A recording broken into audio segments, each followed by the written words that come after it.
বড় ভাই আছে, সে সরকারি চাকরি করে, তো সে আমার মা বাপে তেমন কেয়ার করে না। বিয়ের পরে এ বোঝ লই আছে আর কি। আমার ভাই আমার মা বাপে দিয়ে তেমন খেয়াল রাখে না, এই কারণে আমি সবকিছু ছাইড়া দিয়ে আমার নিজের হাল নিজে ধরলাম। মা বাপের কষ্ট আমার কিন্তু সহ্য হয় না। আমি চাই না আমার কারণে আমার মা বাপের কোনো ক্ষতি টতি হোক, আর আমি চাই না আমার ভাইয়ের কারণে আমার মা বাপের ক্ষতি হোক। মানে আপনার বাচ্চা ভাইয়া যেভাবে আপনার মা বাবাকে কষ্ট দিচ্ছে, আপনি সেই কষ্টটা দিতে চান না মা বাবাকে? না, এই কারণে আমি আমার নিজে হাল আমি নিজে ধরছি।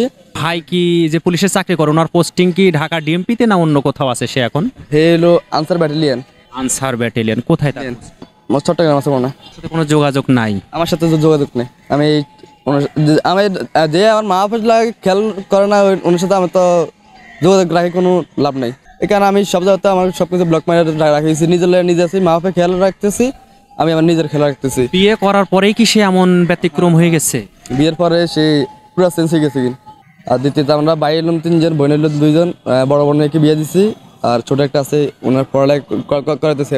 তাও সব আমি নিজে, যতদিন নিজে বাঁচিয়েছি ততদিন মা বাপের খেয়াল রাখতে পারলে তো আমার বাপ মা আছে, এই কারণে আমি এখনো বাঁচিয়েছি, নাহলে আমি এখন এই অবস্থা থাকতাম না।